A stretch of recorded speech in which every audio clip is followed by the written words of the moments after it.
ما شربتش من جربت تغنيها، جربت في عز ما تحزن تمشي في شوارعها.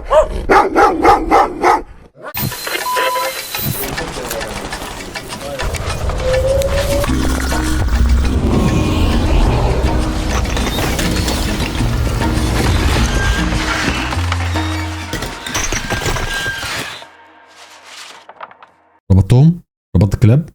اوكي، انا ما بخافش من الكلاب على فكره. مساء الخير ومساء الجمال الناس اللي بتحب الاغاني والطرب.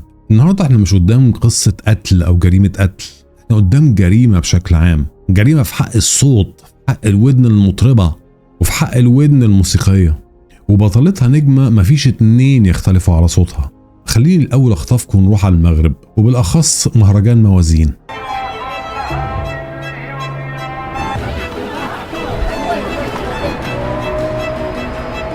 الابطال طبعا طنط انغام وشيرين، والضحيه للاسف الجمهور يا حرام اللي دفع دم قلبه عشان يتمزج ويتطرب فوق. يتطرب دي الكلمه ايه؟ الجمهور الغلبان يا حرام اللي دفع دم قلبه عشان يتمزج ويسمع اغاني قويه، ولكن لقى نفسه يا حرام لمده 20 دقيقه في حفله دي جي و3 اغاني بيتعمل لهم اوتو بلاي. فين بقى الست اللي بتغني؟ خلعت. انت يا استاذ اديتور ركز معايا في الصور عشان احنا قدامنا لغز غريب، وهو لغز النجمه من العيار التقيل في مصر، وان هي تهرب من المسرح وللاسف الفلاشه هي اللي تغني.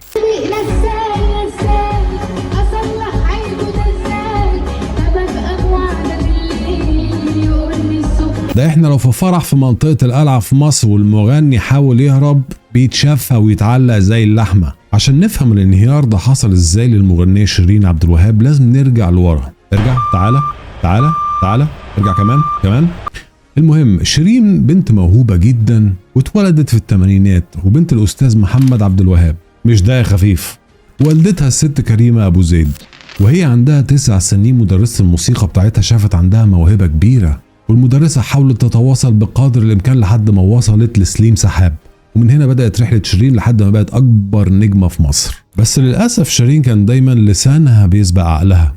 فاكرين لما كانت في حفلة من الحفلات وأحد المعجبات بيها قالوا لها عايزينك تغني أغنية ما شربتش من نيلها؟ طبعا شيرين ردت بفكاهة يعني وقالت بلاش عشان ما يجيلكيش بالهرسيا، وقالت لها اشربي مية معدنية أحسن. هيجيلك بالهرسيا، اشربي مية كتير أحسن. وده طبعا كان هزار يعني ما كانش جد، وللاسف النكته اللي شيرين قالتها دي تسببت ان هي تتوقف عن الغنى في مصر. تم اصدار تصريح ايقاف الغناء في مصر في الوقت ده لشيرين، ودي كانت بدايه الشرخ الكبير اللي حصل بينها وبين عمود المحاره، بينها وبين الجماهير. شيرين ما كانتش بتحارب اشاعات بس، شيرين في نفس الوقت كانت بتحارب المشاكل اللي في عقلها والازمات اللي جواها. وشيرين هنا اعترفت وقالت علنا ان هي مريضه باسم مرض بايبولر ديسوردر او اضطراب ثنائي القطب. وطبعا انا مش دكتور بس اعتقد ده اللي يخليها دايما المود بتاعها يتحول من السماء للارض والعكس صحيح، وده للاسف اتطور ان شيرين ابتدت تاخد ادويه مخدره، بنادول، ابيمول، كارنفال مول. انا مش خبير في المخدرات بس يعني هو ده اللي انا اعرفه. عادي يا معلم عادي.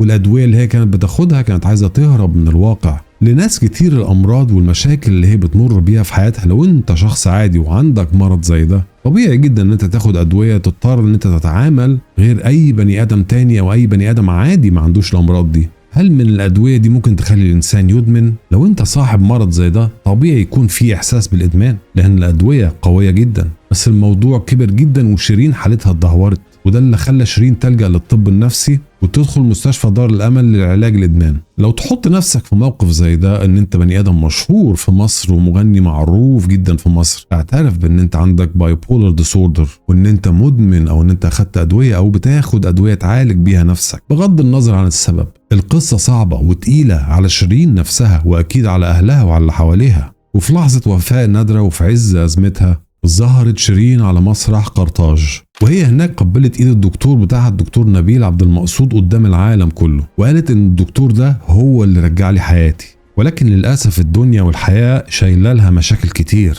على حسب المصادر في 2022 2023 شيرين ما كانتش بتصدر اي اغاني، ولكن كانت بتصدر محاضر شرطه، وهنا يدخل الشخصية التانية في القصة وهو حسام حبيب اللي دخل حياة شيرين وشقلب حياتها من فوقها لتحتها. حسام في الأصل هو مطرب وملحن، يعني ابن كارها وفي نفس المجال، وعارف خبايا الوسط الفني كويس. وبدأت العلاقة بينهم كصداقة مقربة لحد ما تحول الموضوع لجواز وعلاقة حب، لحد ما انتهت قصة الحب دي والجواز ده في ابريل 2018. الجوازة دي كانت بداية المزلقان. المنحدر كانت بداية المنحدر.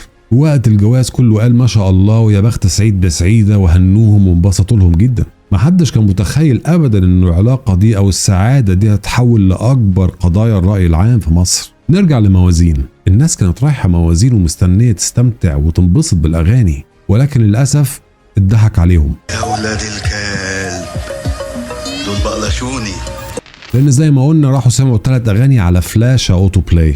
مشاكل والخناقات بينها وبين حسام حبيب كانت دايما خناق وضرب وطلاق، بالمعنى الأصح وصل لطريق مسدود، وكان في تهديدات وتلاعب نفسي، وكل ده دمر أعصاب شيرين. لحد ما في ليلة مأساوية والدة شيرين مدام كريمة وأخوها محمد عملوا اتصال لايف على الهوا للإعلامي المشهور عمرو أديب، واستنجدوا بيه على الهوا زي ما قلت، وقالوا له الحقوا شيرين بتضيع، وحسام حبيب والعصابة اللي معاه بيدمروها ويضيعوها. وهنا نقف شوية ونسأل ازاي واحدة مشهورة في مصر زي شيرين لما تكون ضحية لزوج بيتصرف بالتصرفات دي وبالأسلوب ده مع مراته، سواء ان هو يستغلها او يحاول يدمرها، سواء اذا كان ده صح او غلط. وبما ان مدام كريمه واخوها عملوا مكالمه على الهوا، الموضوع بقى راي عام، يعني خلاص ما بقاش ينفع يتحل الموضوع شخصيا. لحد ما وصلنا 2024 وفي السنه دي شيرين حرفيا انفجرت. اتجهت شيرين فورا لاسم الشرطه ووشها يا حرام كله منفوخ ومضروب ومليان كدمات. ولما اتفتح التحقيق وسالوها ايه اللي حصل، قالت ان هي طلبت من حسام جوزها انه يرجع لها فلوسها، انه يرجع لها تليفونها اللي خده. هل الكلام ده صح؟ هل الكلام ده غلط؟ في الاغلب هو صح، ولكن انا ما عنديش مصادر موثقه بالموضوع.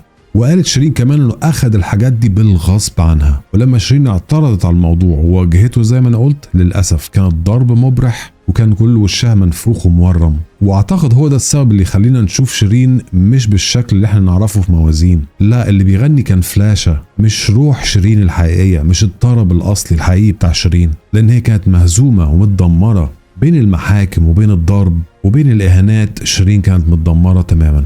في وضع زي شيرين ان انت تكون اسم كبير في مصر وليك علامة مميزة والناس كلها بتحبك ويحصل لك كل الحاجات اللي حصلت لك دي، شيء يحزن ويزعل الناس، ولكن يخليك تسأل اسئلة كمان وتستغرب ايه اللي بيحصل ورا الابواب المقفولة وايه الكلام اللي بيتقال، ويا ترى مين اللي غلطان. وللأسف القصة الشخصية اللي المفروض تكون بين زوج وزوجته ورا باب مقفول بقت فضيحة عامة ورأي عام في مصر. وكل ده كان استغاثة من شيرين للمساعدة. وفي النهاية حكاية شيرين هي حكاية تراجيدية، بنت منطقة القلعة الموهوبة اللي هزت مشاعر مصريين كتير والوطن العربي كلهم، بقى صوتها محبوس في فلاشة. اللي حصل في موازين ده ما كانش حفلة، دي كانت اعلان افلاس. لانه ما تنساش انه شيرين مضطره ان هي تلتزم بعقود كتير، وساعات بيترغم ويتفرض عليها ان هي تطلع على المسرح وتأدي سواء هي رضيت او لا. لو تفتكروا في الاول انا ذكرت كلمه طنط انغام. طنط انغام على الناحيه التانيه في نفس الحفله كانت بتأدي وبتدي دروس في الغنى وازاي الاحترافيه تكون صح. ولكن شيرين على الجهه التانيه كانت بتقدم رساله استغاثه عن طريق الاوتو بلاي. كلنا بنحب شيرين ونتمنى ان هي ترجع لنا في يوم من الايام، وترجع لوالدتها وترجع لاهلها والناس اللي بتحبها، وتبعد عن موضوع الاستوديو وحسام حبيب. وده مثال بسيط يقولك انه مش لازم عشان تكون مشهور تبقى قصتك وحياتك كلها ورديه وجميله. اديك شايف في ناس كتير من المشاهير حياتهم جحيم مع انهم معاهم فلوس. فالواحد يقول الحمد لله. ما تنسوش تعملوا سبسكرايب ولايك وشير. اشوفكم الفيديو الجاي.